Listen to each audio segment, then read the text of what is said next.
Bismillahirrahmanirrahim. Assalamualaikum warahmatullahi wabarakatuh.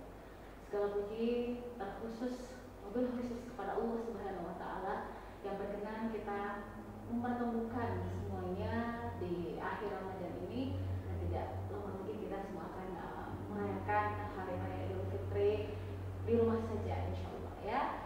Dan tak lupa kita mengirimkan salam dan doa kepada juga kita baginda Rasulullah Muhammad SAW. Semoga keberkahan semuanya tercurah kepada kita, kepada pare dan juga seluruh sekalian alam, insya Allah. Dan tema kita hari ini, saudara, ini penting sekali untuk kita simak baik-baik dengan segala berkah nikmat yang telah dianugerahkan. Salah satu yang harus kita pikirkan baik-baik, yakni datangnya hari akhir, hari kematian. Dan yang itu pasti terjadi. Tapi sebelumnya bagaimana kemudian kita bisa menyambut hari itu datang dengan mensucikan diri kita, memperbaiki pribadi kita dengan taubat yang sebenar-benarnya. Dan di studio saat ini sudah hadir guru kita Al-Ustadz Bapak Tamfir Rahman, di mana akan menjelaskan tema yang menarik sekali seputar taubat dan kematian. Assalamualaikum.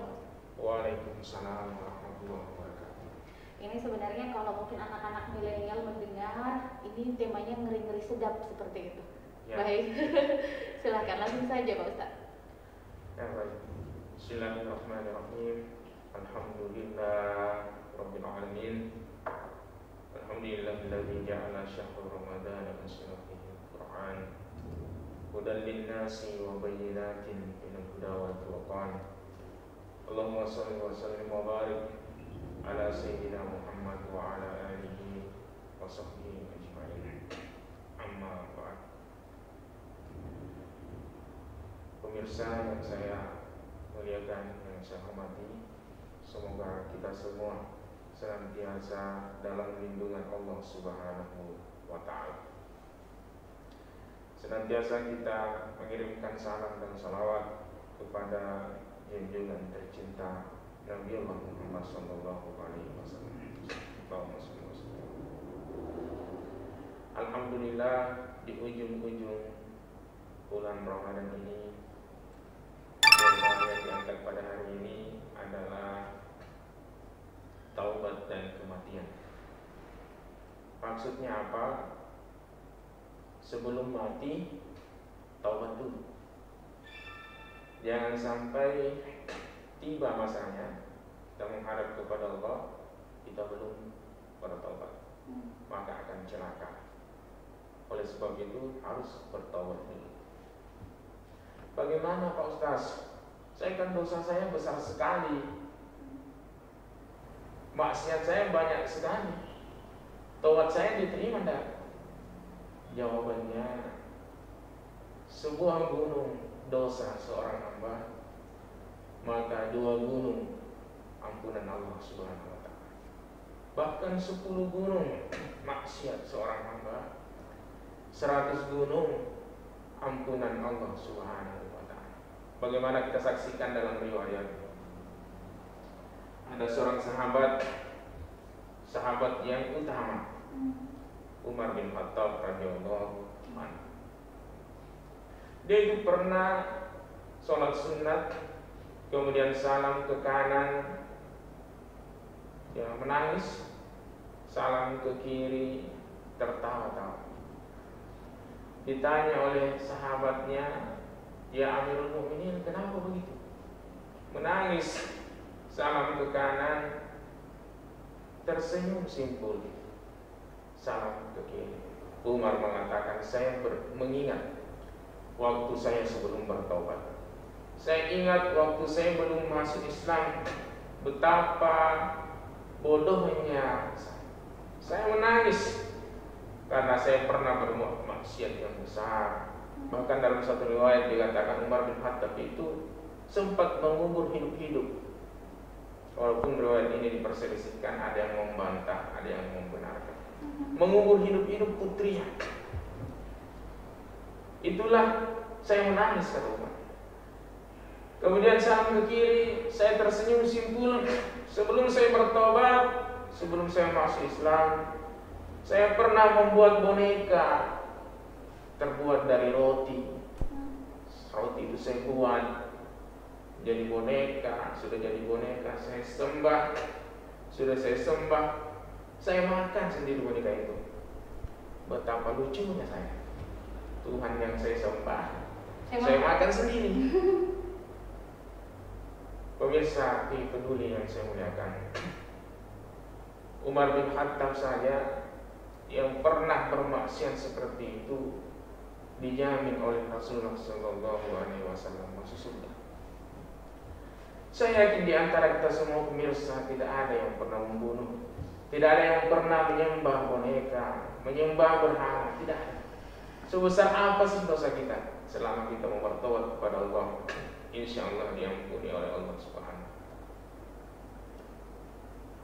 Dalam hadis Rasulullah SAW bersabda menggambarkan keutamaan Umar ini, orang yang pernah berdosa. Nabi bersabda, asyratun fil jannah. Ada 10 orang Nabi, ada 10 orang kata Nabi yang pasti masuk surga tanpa hisab, kata Nabi. An-Nabiyyu, Nabi sendiri, wa Abu Bakrin fil jannah. Abu Bakar dalam surga. Umar bin Khattab fil jannah. Umar masuk surga. Jadi Nabi dan 9 sahabatnya dijamin masuk surga tanpa hisab. Termasuk salah satunya Umar bin Khattab. Begitu luasnya ampunan Allah Subhanahu wa ta'ala. Bahkan dalam riwayat yang lain Nabi menjelaskan dalam hadisnya, sekiranya ada Nabi setelah saya, sekiranya ada, tapi kan setelah Nabi tidak ada lagi Rasul. Khatamun Nabiyyin, Nabi Muhammad itu penutup para nabi. Tapi Nabi mengatakan seandainya ada Nabi setelah saya, maka orangnya adalah Abu Bakar atau Umar bin Khattab radhiyallahu anhu. Begitu besarnya peluang bertobat yang Allah bukakan kepada kita, kepada hamba-hambanya untuk menjadi orang yang lebih baik. Al-insanu mahallul khata. Manusia itu memang biasa berbuat salah. Khairul khata'at tawwabun. Akan tetapi sebaik-baik orang yang bersalah adalah orang yang mau bertaubat kepada Allah. Tidak ada orang yang tidak punya dosa. Saya mungkin yang hari ini pakai songkok, pakai jas seperti ini, itu hanya karena Allah menutup aib saya. Hanya karena Allah menutup aib saya. Sekiranya Allah membuka, mungkin saya menjadi orang yang sangat malu. Nah, tapi sebaik-baik orang yang bertaubat, sebaik-baik orang yang besar adalah orang yang bersegera bertaubat kepada Allah. Wasari'u ila maghfiratin min rabbikum. Bersegeralah bertobat, mendapatkan rahmat, ampunan Allah Subhanahu wa ta'ala. Wasari'u ila maghfiratin min rabbikum wa jannatin arduhas samawati wal ardh. Disiapkan surga yang lebih luas daripada langit dan bumi, uiddat lil muttaqin, bagi orang-orang yang bertakwa. Saya kira itu pengantarnya. Baik, nah ini menarik sekali Pak Ustadz ya. Ini kemudian kita kembali lagi bahwa kita sebagai manusia Allah itu maha membolak-balikkan hati. Tidak sedikit ada yang saya pribadi yang selalu merasa bahwa ilmu saya masih sedikit persoalan agama gitu kan. Kadang-kadang ingin, ya Allah saya ingin hijrah gitu, saya ingin menjadi lebih baik. Tapi di sisi lain kadang-kadang, gimana kita kan masih hidup nih, kita kan butuh juga kan kayak gitu ya kan. Ini muncullah malaikat dan syaitan ini yang beradu argumen dalam pikiran kita. Nah, bagaimana Pak Ustadz kita menjauhkan diri dari situasi yang sangat dilematis seperti itu? Ya, jadi dunia ini kan memang adalah tempat kerja. Dunia ini tempat kerja, dunia ini tempat beribadah. Nah, disitulah cobaan dan disitulah ujiannya. Kita sebagai manusia diberikan potensi oleh Allah Subhanahu wa ta'ala. Bisa berbuat baik. Kalau kita berbuat baik, bisa lebih baik dari malaikat. Bisa berbuat maksiat, bisa berdosa. Kalau kita berdosa, bisa lebih bejat daripada binatang. Itu mempunyai potensi keduanya itu. Akan tetapi Allah Subhanahu wa ta'ala dalam hadits qudsi mengatakan, supaya memberikan optimisme kepada hambanya, Allah mengatakan sekiranya manusia itu saya ciptakan tidak punya kesalahan, maka manusia tidak akan pernah saya ciptakan.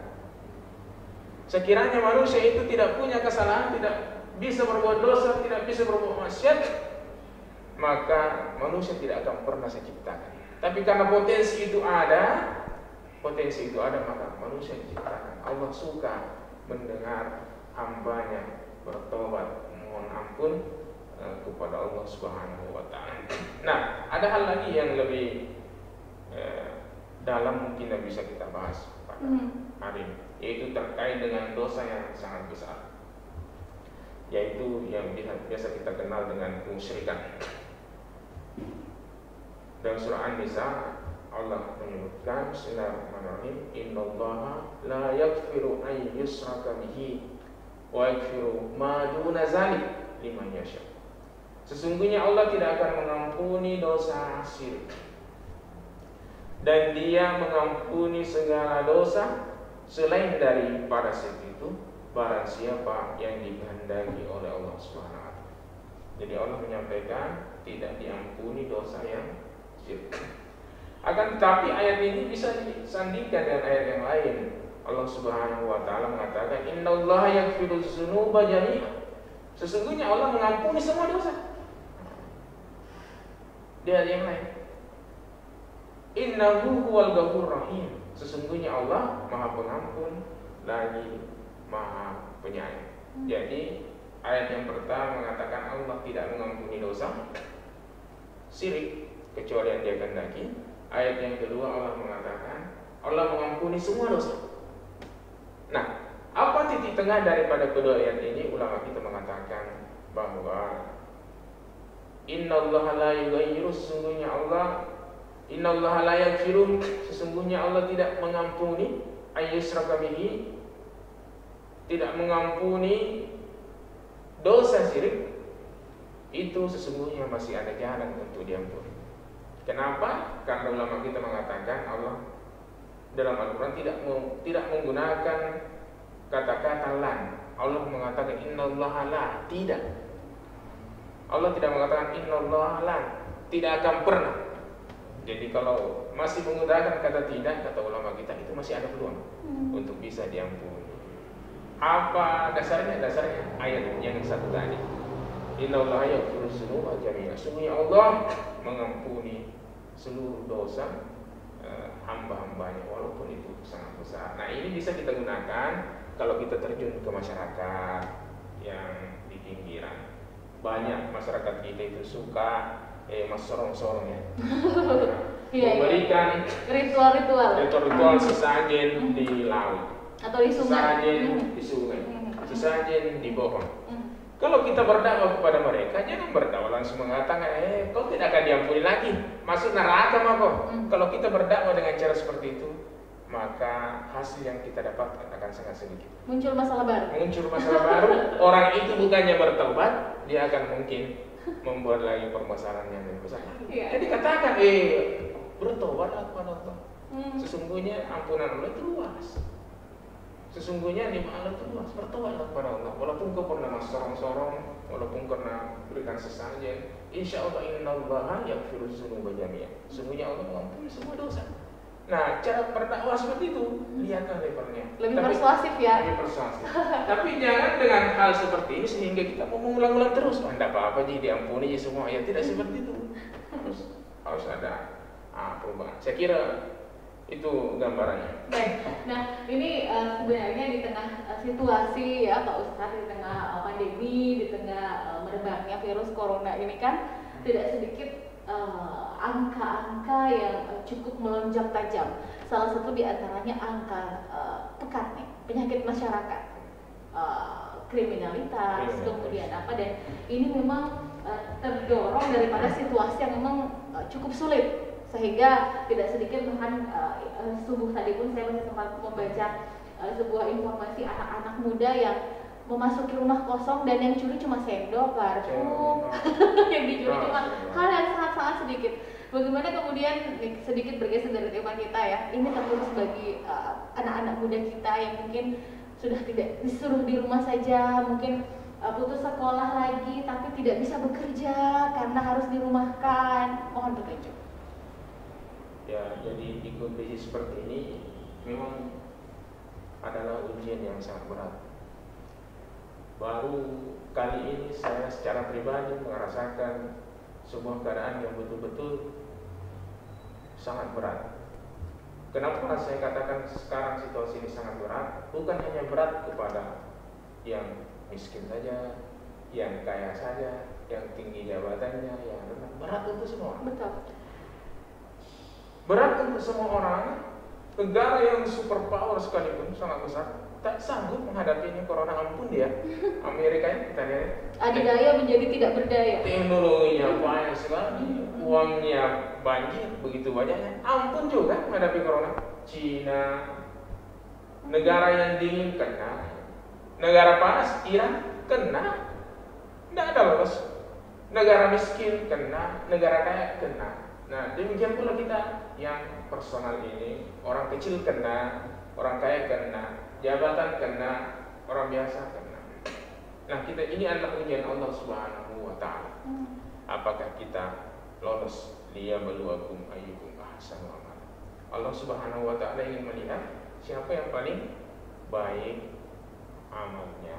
Lalulah ujian ini, insya Allah ini akan berlalu. Tetaplah kepada garis Allah dan Rasulnya, jangan bermaksiat, jauhkan dosa, tobatlah kepada Allah Subhanahu wa Ta'ala. Tobat itu gampang nih. Ya, tobat itu gampang saja. Saya buat simpel saja. Tobat itu gampang. Dua kepada Allah, dua kepada manusia. Tobat itu gampang. Dua kepada Allah, dua kepada manusia. Yang pertama kepada Allah, menyesal. Gampang tuh, menyesal saja. Oh, saya menyesal. Saya pernah bermaksiat, saya menyesal. Saya pernah minum balok, menyesal. Itu menyesal. Disesali saya dosa itu. Itu kepada Allah, dosa kepada Allah. Yang kedua, berjanji tidak akan mengulang lagi. Jadi yang pertama tadi menyesal, kemudian berjanji. Cara menyesalnya bagaimana? Cara menyesalnya kita tidak cerita kemana-mana. Wah dulu waktu saya belum tobat, berapa sih kau itu? 2 liter nih sedikit itu. Waktu saya belum tobat 1 jerijeng. Itu pun minumnya sambil berdiri. Itu bukan menyesal namanya, tidak memenuhi syarat. Dia bilang tobat tapi dia ceritakan kemana-mana. Dia bangga dengan prestasi terdahulu. Prestasi berapa nih kau itu? 1 liter. Waktu saya 1 jerijeng. Wah itu bukan menyesal namanya. Jadi yang pertama itu harus menyesal. Yang kedua berjanji tidak akan mengulang lagi. Jadi menyesal, berjanji tidak akan mengulang. Gampang sekali. Saya ya Allah, saya berjanji tidak akan minum balok lagi. Saya tidak akan bermaksiat lagi. Maksiat ini menggibah di bulan Ramadan, memfitnah ya Allah, saya tidak diterima taubat kepada Allah SWT. Menyesal, berjanji. Kemudian kepada manusia dua juga. Dosa kepada manusia. Kenapa saya bedakan kepada manusia dan kepada Allah? Karena dosa kepada manusia tidak bisa dimintakan ampun kepada Allah. Tidak bisa. Demikian pula dosa kepada Allah tidak bisa tidak minta maaf kepada manusia. Tidak bisa. Dosa kepada Allah minta ampun kepada Allah, dosa kepada manusia minta maaf kepada manusia. Doa kepada manusia yang pertama minta maaf. Jadi kalau kita bersalah, minta maaf lah. Tapi kan ada istilah seperti ini Pak Ustadz. Ya? Saya maafkan tapi tidak saya lupakan. Tidak saya. Iya, saya maafkan tapi tidak saya lupakan. Jadi catatan ya. Nah itulah perbedaan ulama kita mengajarkan terminologi antara Ghafur, ampun dengan afku, maaf. Jadi kalau Ghafur itu diampunkan tapi catatannya masih ada. Ya. Nah itu perbedaannya. Kalau Ghafur diampuni tapi catatannya masih ada. Kalau al-afu itu maaf, diampuni sekaligus catatannya dihapuskan. Nah jadi itulah kita berdoa di bulan Ramadan. Allahumma innaka afuwwun tuhibbul afwa fa'fu anna. Itu. Jadi kita minta kepada Allah, khususnya di bulan Ramadan ini, khususnya di ujung-ujung Ramadan ini, Allahumma innaka afuwwun, ya Allah maafkan saya. Yang mana yang kita masuk maafkan, hapuskan itu dosa saya, hapuskan catatannya sekalian. Itu yang kita minta di ujung-ujung bulan Ramadan. Jadi itu minta maaf ya. Al-afwu. Di dalam Al-Quran itu 34 kali diulang. Maafkanlah, maafkanlah, maafkanlah. Maafkan 34 kali diulang. Tidak ada bahasa dalam Al-Quran minta maaflah. Tidak. Minta maaflah kepada ini, minta maaflah. Tidak ada bahasa itu. Yang ada bahasa maafkanlah, maafkanlah. Tidak ada bahasa minta maaf. Minta maaf. Dan, nah, ulama kita menjelaskan kenapa kok begitu. Kenapa tidak ada perintah minta maaf? Kenapa yang ada perintah memaafkan? Maafkanlah. Nah, disebutkan bahwa yang diperintahkan Allah itu adalah yang berat-berat. Jadi karena memaafkan itu berat, maka diperintahkan. Jadi, wah, kalau kita sakit hati ya, baru-baru kini kandato ini misalnya, tiba-tiba minta maaf kak bos, hilaf kak, masih sakit hati ini, kepala ini masih menjol, minta maaf nih. Nah, itu berat sekali. Karena berat, maka diperintahkan. Maafkan. Minta maaf, kenapa minta maaf tidak diperintahkan? Karena minta maaf itu ringan. Kalau kau tahu dirimu sudah bersalah, maka adalah hal yang wajar minta maaf. Jangan mau lagi disuruh. Sudah mau tahu dirimu salah, ya minta maaf Ki. Jangan mau disuruh lagi. Karena adalah hal yang wajar. Orang yang tahu dirinya salah, maka dia harus minta maaf. Itulah rahasianya kalau kita jelaskan, sehingga Allah dalam Al-Quran hanya memerintahkan maafkanlah, maafkanlah. Tidak ada perintah minta maaflah, minta maaflah. Nah, itu kemudian yang kepada manusia tadi, yang pertama minta maaf, yang kedua kembalikan barang orang lain. Nah, jadi kalau mau bertawaf kepada Allah, menyesal, berjanji, kalau mau kepada manusia minta maaf, kembalikan barangnya. Kalau ada diambil. Kalau kita ambil sandalnya orang, kasih kembali. Jangan cek pipi baru dikasih kembali. Ya? Jangan robek nanti, kasih kembali ini, minta maaf kak bos, sudah robek sandal baru saya tidak bisa. Kembalikan. Sandal saja harus dikembalikan. Apalagi kalau tanah 1 jengkal, 1 meter. Tidak ada guna istighfar 1000 pagi, 1000 siang, 1000 malam. Tanahnya orang tidak dikasih kembali-kembali, pagar digeser terus, sandalnya orang dibekap. Astagfirullah, tidak ada guna astagfirullah. Sandalnya atau barangnya orang ini cuma contoh saja. Barangnya orang diambil terus istighfar terus, tidak ada gunanya istighfar, ada. Tidak diterima Allah, terputus. Jangankan diterima Allah, sampai pun tidak. Ini contoh sandal saja, apalagi kalau yang besar, korupsi, harta satu orang pare-pare diambil, bagaimana itu minta maafnya? Dan cara ngembaliannya juga saya mikir. Bagaimana cara mau dikasih balik? Saya mikir kalau minta maafnya bisa, tapi kembaliannya bisa. Bayangkan itu dosa besar sekali tuh. Kenapa? Karena mengambil hak ribuan orang, bahkan puluhan ribu orang, itu dosa korupsi. Itu bahayanya. Saya kira. Baik. Ini menarik sekali ya. Saudara, jangan kemana-mana, sama sini akan segera kembali tetaplah bersama kami dalam Tausiah Ramadan TV Peduli.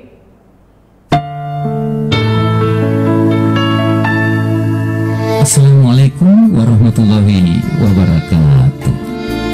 Bismillahirrahmanirrahim. Ya ayyuhalladzina amanu kutiba alaikumussyiyam kama kutiba alal ladzina min qablikum la'allakum tattaqun. Marhaban ya Ramadan. Kaum muslimin dan muslimat yang dirahmati Allah, tidak terasa kita dipertemukan kembali bulan suci Ramadan, dan kita berada pada tahun 1441 Hijriah. Kita tentunya sangat berharap dalam bulan yang penuh rahmat serta ampunan dan kebebasan dari siksaan api neraka. Insya Allah dalam kondisi bangsa kita saat ini dalam menghadapi cobaan wabah pandemi COVID-19 atau virus corona, tentunya kita semua senantiasa memahami situasi ini dan keadaan ini sebagai situasi dalam kondisi ujian dan cobaan kita semua. Saya yakin, saudara-saudara saya yang seiman, marilah kita sabar menghadapi situasi dan keadaan ini. Marilah kita menjalankan amalia-amalia Ramadan kita sesuai kemampuan kita, serta kondisi yang ada, dan bersesuaian dengan tuntunan agama dan anjuran pemerintah. Karena dengan kesabaran, insya Allah kita akan mendulang pahala dalam menghadapi situasi ini. Kita harus yakin Allah Subhanahu wa Ta'ala memahami keadaan ini, memahami kondisi ini, memahami kemampuan kita. Apabila dilandasi dengan kesabaran, percayalah kita akan menjalankan ibadah puasa ini, dan pada akhirnya kita keluar sebagai pemenang, sebagaimana yang kita harapkan, yaitu dengan predikat la'allakum tattaqun.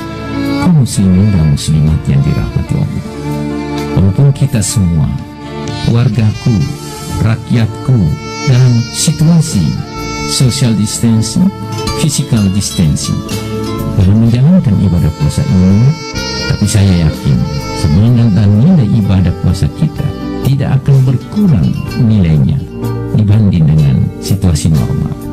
Insya Allah hari depan kita masih menantikan cahaya-cahaya harapan untuk memperoleh kehidupan yang lebih baik dari hari kemarin dan hari ini. Saya Taufan Pawit, Wali Kota Parepare, atas nama pribadi, keluarga, dan jajaran pemerintah Kota Parepare mengucapkan selamat menjalankan ibadah puasa dalam bulan suci Ramadan ini. Semoga kita semua tetap dalam keridhaannya. Wassalamualaikum warahmatullahi wabarakatuh.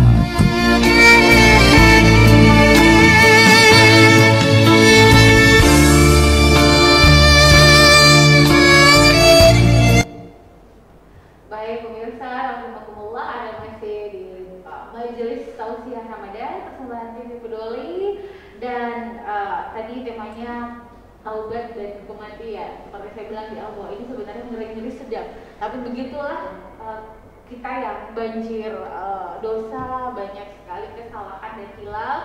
Meskipun itu kan kita manusia tempatnya memang, tapi alangkah sangat disayangkan kalau ada yang kata bahwa kamu saja lagi jerah, saya belum belum bisa ya. Itu yang sebenarnya bagaimana ya kayak gitu. Atau misalnya kita mulai membaik, kita mulai apa, kenapa posting seperti itu gitu kan, itu apa gitu kan, sok di galangan apa, padahal kebaikan memang harus disebarluaskan ya Pak Ustadz ya. Mohon petunjuk, silahkan. Nah baik, jadi tadi taubat ya. Mudah-mudahan kita menghadap kepada Allah setelah taubat. Itu sering kita lantunkan kalau kita berdoa setelah salat. Wa taubatan qabla al-maut. Itu kan selalu kita lafazkan. Imam-imam itu selalu baca. Allahumma inna nas'aluka salamatan fid din wa afiyatan fil jasadi wa syaratan qabla al-maut. Wa taubatan qabla al-maut. Ya Allah, berikanlah saya anugerah taubat. Taubatan Rasulullah sebelum saya mau, sebelum saya menikah, sebelum saya menghadap kepada Engkau, ya Allah. Nah ini tentang kematian ini lebih bagus barangkali kalau saya memberikan gambaran dari sebuah riwayat sederhana dari kitab Al-Majalis As-Saniyah karya Syekh Ahmad bin Syekh Hijazi. Diceritakan dalam kitabnya ini pada suatu hari ya, Nabi Sulaiman alaihissalam mengadakan jamuan, banyak yang diundang, termasuk yang hadir malaikat Israel alaihissalam ya. Saking hebatnya malaikat boleh. Saking hebatnya malaikat Israel pun diundang, malakul maut ya. Termasuk sama-samanya itu kan kelebihan Nabi Sulaiman, bisa bercengkrama dengan jin, bisa bersahabat dengan malaikat.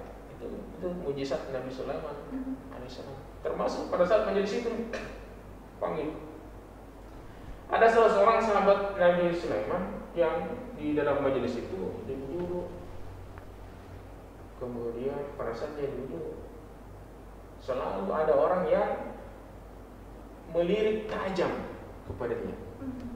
Selalu ada orang yang melirik tajam. Siapa ini selalu lihat saya nih? Gelisah, sedikit-sedikit pergi datang lagi. Ya, datang lagi. Ini orang datang kepada Nabi Sulaiman, kan temannya. Ya Rasulullah, ini di majelis ini kenapa itu tadi ada orang yang selalu melirik saya tajam. Sudah karena periksa, pergi lagi. Sudah karena periksa, pergi lagi. Nabi Sulaiman mengatakan, semoga ya mau tahu gitu, siapa yang lirik-lirik kau seperti itu. Nah itulah yang memisahkan antara seorang ayah dengan anak, seorang istri dengan suaminya, alias malakul maut, alias malaikat Israel, pencabut nyawa ya. Kenapa bisa begitu ya Rasulullah? Jangan-jangan saya sudah mau dicabut nyawaku. Dari tadi nih melirik terus. Sebentar-sebentar datang lagi. Nabi Sulaiman mengatakan, bisa jadi giliran kamu sudah tiba. Astagfirullah. Bisa jadi giliran kamu sudah tiba. Teman Nabi Sulaiman mengatakan, kita kan teman, kita kan sahabat, tolong dong antar saya. Ya Rasulullah, kamu kan bisa perintahkan angin, perintahkan ini. Tolong saya, perintahkan angin saya, bawa saya di tengah hutan sana, di India sana. Bawa saya di tengah hutan yang tampaknya gelap, tidak ada orang yang bisa dapat, tidak akan bisa ditemukan. Bawa saya, supaya saya selamat dari kejaran Israel AS. Oke lah, karena kita bersahabat, kira-kira begitu ya. Ini bahasa saya saja. Oke lah ya. Karena kita bersahabat. Harga teman, harga teman. Ya, kamu saya tolong. Diperintahkan angin, sekejap sampai di tengah hutan di India.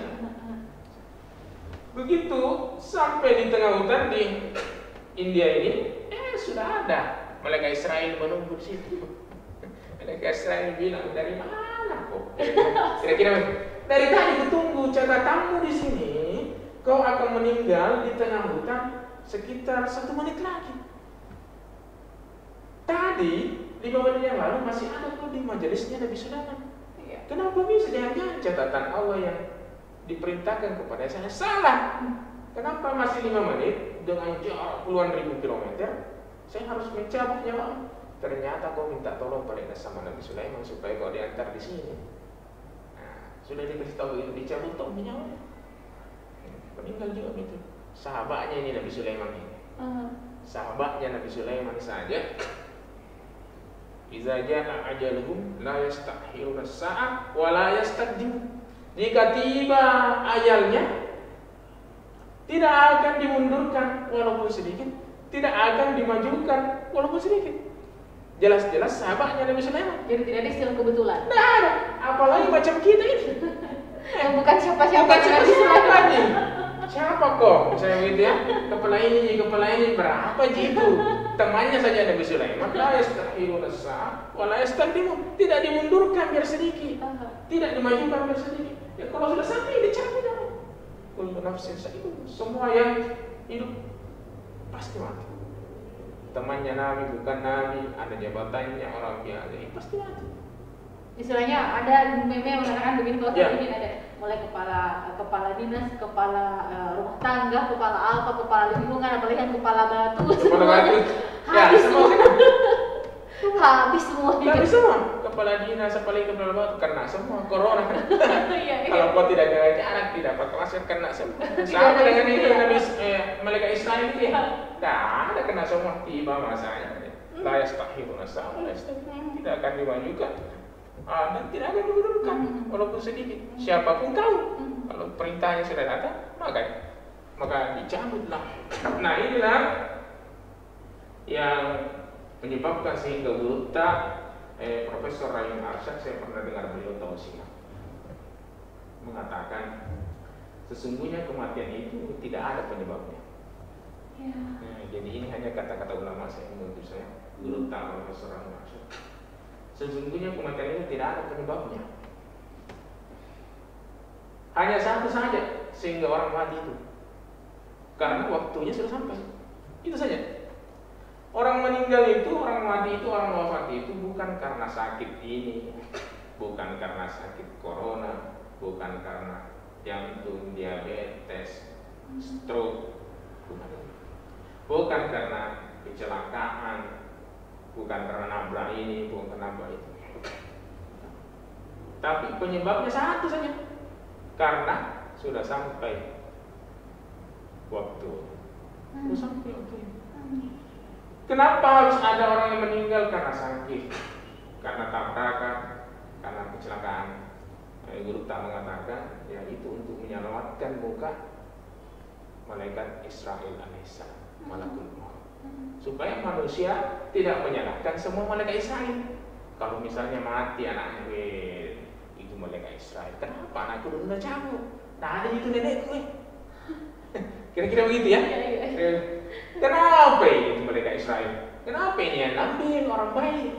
Nah, itu ada penjahat, kenapa bukan itu ambil? Itu sering sekali. Itu. Kita masih butuh orang-orang baik kok, kenapa diambil? Nah, kalau tidak ada sebab-sebab seperti itu, semua orang akan menyalahkan mereka Israel. Maka dibutuhkanlah itu. Adalah yang sakit ini, adalah kecelakaan ini. Itu terang. Alam coy. Iya. Kenapa tidak diambil yang tua? Kenapa yang muda? Kalau tidak ada seperti itu, maka semua orang akan menyalahkan Israel. Apalagi di Ramadan ini banyak sekali kabar-kabar kita terima orang-orang yang benar-benar berkontribusi bagi bangsa dan negara berpulang. Berpulang. Ya, mulai dari Februari sampai kemarin pun kita mendengarkan kabar duka, termasuk dokter, para tenaga medis yang benar-benar luar biasa. Tenaga medis, ulama, beberapa waktu yang lalu, Sarfil Irham. Betul. Kenapa yang diambil? Orang banyaknya penjahat ini. Itulah yang sudah digariskan oleh catatannya sudah sampai. Siapapun dia dicabut. Kepala dinas, kepala batu dia dicabut. Baik. Nah, ini Pak Ustadz sebelum kita jeda, ada fenomena yang mengemuka di suasana seperti ini ya. Memang kadang-kadang tidak sedikit orang bertanya kan di akhir-akhir Ramadan yang paling orang nantikan adalah Lailatul Qadar. Tidak, ada beberapa yang masuk di fanpage saya maupun mungkin di beberapa pertanyaan di Instagram atau apapun itu. Bagaimana sih ciri-cirinya, sedikit ini dari tema kita. Bagaimana sih ciri-cirinya orang yang dapat Lailatul Qadar sampai ada nyari-nyari ke masjid, nyari-nyari kemana, cari-cari kemana. Saya mau cari, kan ada kan masyarakat kita. Saya mau sholat Lailatul Qadar di sini sampai menentang fatwa hanya untuk sholat Lailatul Qadar di masjid yang secara terang-terang bahwa ini untuk sementara, jangan dulu. Nah, bagaimana Pak? Ya baik. Jadi ibadah itu sesungguhnya bisa kita lakukan di mana saja. Ibadah itu bisa di masjid, bisa di kantor, bisa di rumah. Tidak ada bahasa mengatakan Lailatul Qadar itu di masjid, di rumah tidak ada, di kantor tidak ada. Akan tetapi itu bisa beribadah di mana saja. Kalau ada bahaya di masjid, ya beribadah di rumah dong. Masa sudah tahu ada bahaya di situ masih lari ke situ? Kalau sudah tahu ada bahaya, ya tinggalkan bahaya itu. Kalau kita katakan lebih takut kepada Allah daripada takut kepada corona, iya cocok nih, iya betul. Tapi ini kita diberi akal, itu untuk digunakan. Itu juga dari Allah, itu akal itu dari Allah. Perlihatkan kita, ya ini buruk, ini baik. Masa dipilih yang buruk? Kita mau mengatakan saya lebih takut kepada Allah daripada kepada yang buruk. Pilih buah saja kita pilih yang manis dibanding yang busuk. Karena kita diberi akal. Akal itu instrumen juga yang diberikan oleh Allah, digunakan oleh manusia. Jangan banyak sekali dalam Al-Quran, afala ta'qilun, afala tatafakkarun. Apakah kau tidak berpikir? Apakah kau tidak gunakan akalmu? Banyak sekali dalam Al-Quran mengatakan begitu. Terus kita mau mengatakan saja, saya lebih tahu kepada Allah, tidak tahu kepada yang lain. Wah, ya begitu. Akal itu instrumennya juga diberikan oleh Allah Subhanahu Wa Taala. Terkait Lailatul Qadar ini tanda tanya banyak ya, walaupun pembahasannya bukan judulnya itu ini. Ya, benar-benar. Tapi ini kan pertanyaan netizen nih Pak. Iya, sayang sekali mungkin temanya itu tidak diangkat ya. Tidak ada ya. Dari diangkat itu Sedikit saja. sedikit saja. Lailatul Qadar itu pastinya malam ganjil. 10 malam ganjil yang terakhir. Carilah di situ. 21, 23, 25, 27, 29. Tinggal berapa sekarang? Ini tinggal berapa hari? Tinggal 29 ya? Iya betul. Ya masih ada harapan. Satu. Jangan patah semangat dulu. Masih ada. Masih ada. Itu ciri-ciri pertamanya. Yang masyhur itu, yang banyak hadisnya itu malam ke-27. Yang banyak hadisnya. Kenapa yang masyhur malam ke-27? Nah, ulama kita menghubung-hubungkan karena Allah itu suka dengan angka 7. Apa buktinya Allah itu suka dengan angka 7? Banyak buktinya. Langit 7 lapis, bumi 7 lapis, tawaf 7 kali. 7 kali, hari 7 hari. Masih banyak yang 7. Saya tidak fokus itu, sehingga saya tidak ingat semua itu. Itu alasannya ulama kita. Allah itu senang dengan angka 7, sehingga cari lagi lebih banyak di malam ke-27. Tapi bukan berarti di malam yang lain, ganjil yang lain tidak ada. Mungkin saya sebut. Tapi orang yang mencari itu tidak bisa menggunakan akal-akalan tadi, seperti mengatakan saya ini kan malam ke-28, santai saja dulu lah. Tidak usah taruh, tidak mungkin ada Lailatul Qadar. Nanti malam 29. Ya tidak begitu. Emangnya Allah itu bisa ditipu-tipu gitu? Ya tidak bisa. Kalau mau mengejar itu, main kucing-kucingan. Harus konsisten dari awal. Taruh terus dari awal. Insya Allah dapat. Saya kira itu gambar. Saya tidak terlalu fokus ke sana, tapi saya kira itu gambar. Dan yang pasti doa itu bisa dilakukan di mana saja. Ya.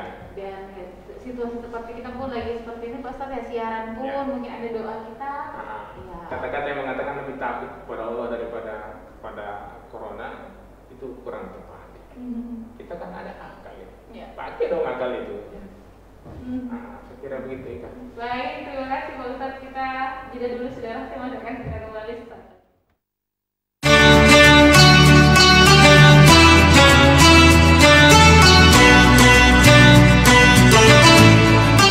Bismillahirrahmanirrahim. Assalamualaikum warahmatullahi wabarakatuh. Marhaban ya Ramadan. Alhamdulillah, puji syukur kita panjatkan kehadirat Allah Subhanahu wa taala karena kita semua masih diberi umur panjang dan kembali dipertemukan dengan bulan suci Ramadan, bulan yang penuh rahmat, penuh ampunan, serta pembebasan dari api neraka. Saya Haji Pangerang Rahim, Wakil Wali Kota Parepare, atas nama pribadi, keluarga dan pemerintah daerah mengucapkan selamat menunaikan ibadah puasa di bulan suci Ramadan 1441 Hijriah tahun 2020 Masehi. Mari kita bersama-sama seluruh potensi masyarakat secara sadar dan disiplin untuk memutus mata rantai penyebaran virus corona dengan cara menjauhkan diri dari kontak fisik dan menghindari kerumunan orang banyak. Mohon maaf lahir dan batin. Wabillahi taufik wal hidayah. Wassalamualaikum warahmatullahi wabarakatuh.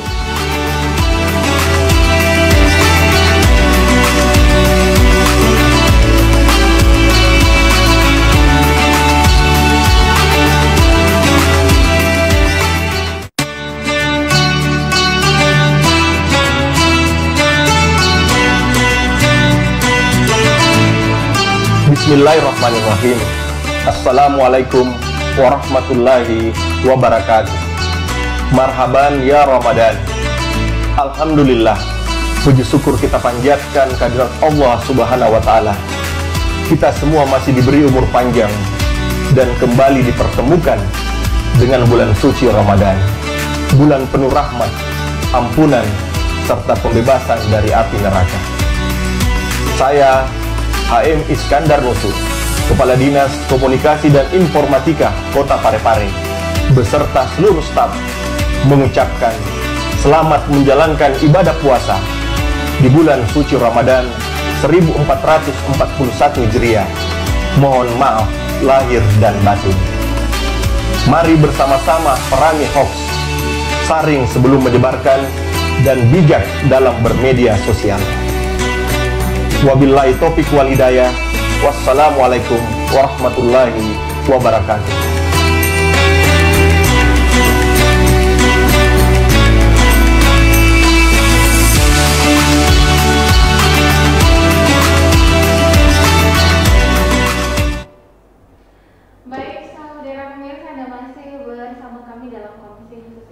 Baik, terakhir sebagai penutup kebersamaan kita Pak Ustadz, ini juga merupakan tausiah, segmen tausiah Ramadan sebelum kita mempersiapkan Hari Raya Idul Fitri ya. Mohon pencerahan, mohon petunjuk, terutama bagaimana kita kemudian menyikapi suasana berlebaran di tengah COVID-19.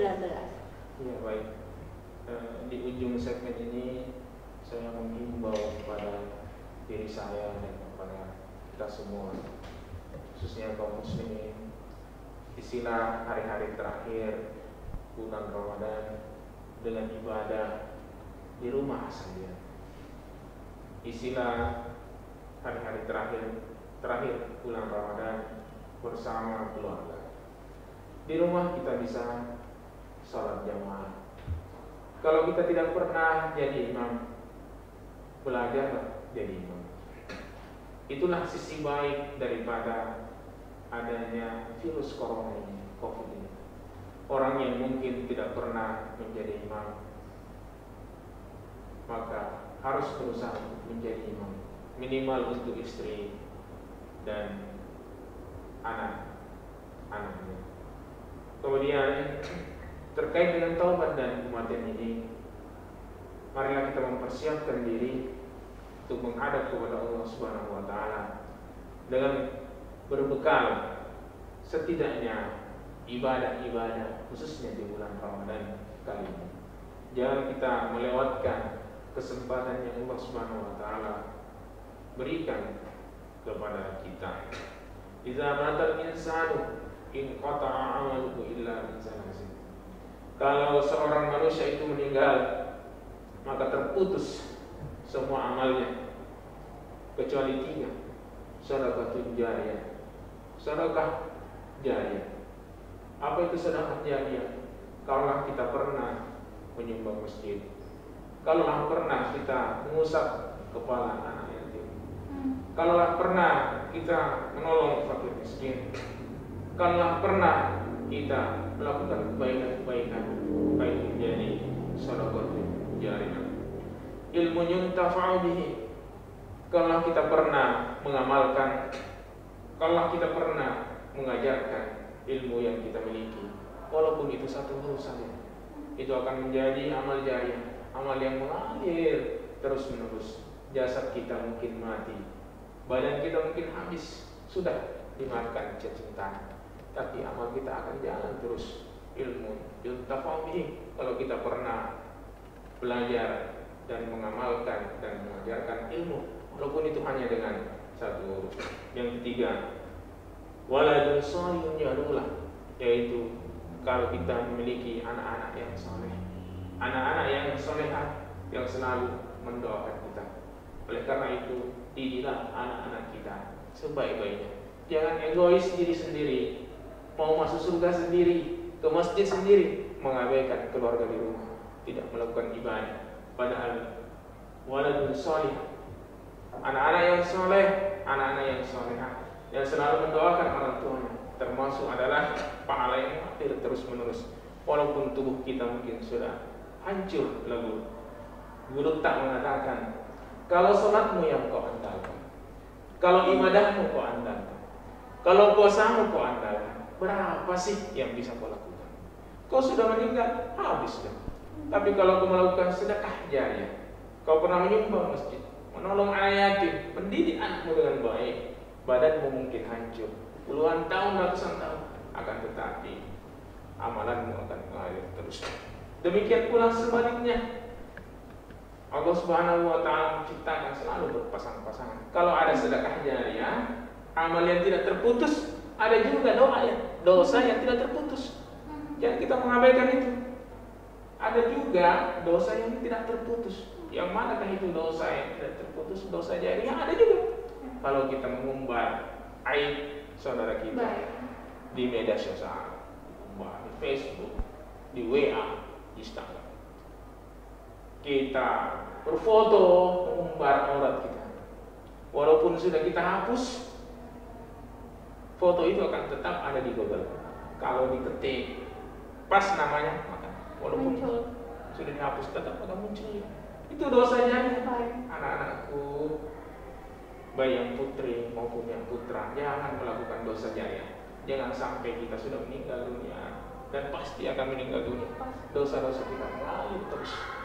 Betapa ruginya kita. Semoga Allah Subhanahu wa Ta'ala tolong kita semua. Allahu a'lam bishawab. Amin, amin. Insyaallah, mohon izin Pak Ustadz, kita di menit-menit terakhir mohon kiranya Pak Ustadz memimpin doa bagi kota Parepare. Kita bermunajat kepada Allah di akhir Ramadan ini. Tidak lama kita masuk di Hari Raya Idul Fitri. Terenyuh hati saya seperti itu ya. Ini suasana yang memang sangat luar biasa. Mohon Pak Ustadz berkenan untuk memimpin doa bagi kami di studio dan juga pemirsa di rumah. Bismillahirrahmanirrahim. Alhamdulillahirabbil alamin. Hamdan hamdan yuwafi ni'mahu wa yukafi mazidah ya rabbana lakal kamal wal jalal wal ikram wal sultanik. Allahumma shalli wa sallim wa barik ala sayyidina Muhammad wa ala alihi wasallam. Allahumma annal ghala wal waba wal fahsya wal munkar. Ya Allah, jauhkanlah kami dari berbagai musibah, berbagai bala bencana, berbagai penyakit-penyakit yang menular. Angkatlah penyakit-penyakit yang menular ini, khususnya COVID-19. Ya Allah, Allahumma inna nas'aluka salamatan fid din. Selamatkanlah kami dalam agama, wa syahadatan fil ilmi, wa barakatan fil rizqi. Berkahilah rezeki kami, wa taubatan qabla al-maut. Taubat, berikanlah kami taubat sebelum kami menghadap kepadamu. Wa taubatan qabla al-maut, wa rahmatan indal maut, wa maghfiratan ba'dal maut. Allahumma hawwin alaina fi sakaratil maut, wan najata minan nar, wal afwa indal hisab. Allahumma inna nas'aluka al-afwa wal afiyah. Ya Allah, maafkanlah kami. Allahumma innaka afuwun tuhibbul afwa fa'fu anna ya rahim. Rabbana atina fid dunya hasanah wa fil akhirati hasanah wa qina azabannar. Wa sallallahu alaihi wasallam. Alhamdulillahi rabbil alamin. Assalamualaikum warahmatullahi wabarakatuh. Amin, insyaallah. Terima kasih Pak Ustadz, semoga doanya diijabah. Dan saudara pemirsa dimanapun Anda berada, seluruh pemirsa, saya ingin mengucapkan terima kasih yang sebesar-besarnya atas pengorbanan Bapak Ibu, pemirsa di rumah yang tidak mudik tahun ini. Saya mengucapkan banyak terima kasih mewakili pemerintah yang pasti, karena disadari atau tidak Bapak Ibu telah membantu menyelamatkan Indonesia dari wabah virus corona dengan tidak mudik dan cukup berlebaran di rumah saja. Terima kasih, semoga hari ini berkah bagi kita semua. Billahi taufiq wal hidayah. Assalamualaikum warahmatullahi wabarakatuh. Dan kami mewakili kru TV Peduli dan Dinas Kominfo mengucapkan taqabbalallahu minna wa minkum pada seluruh masyarakat Parepare. Taqabbal ya karim. Selamat Raya Idul Fitri. Mohon maaf lahir dan batin, dan ingat Idul Fitri di rumah saja. Sampai jumpa.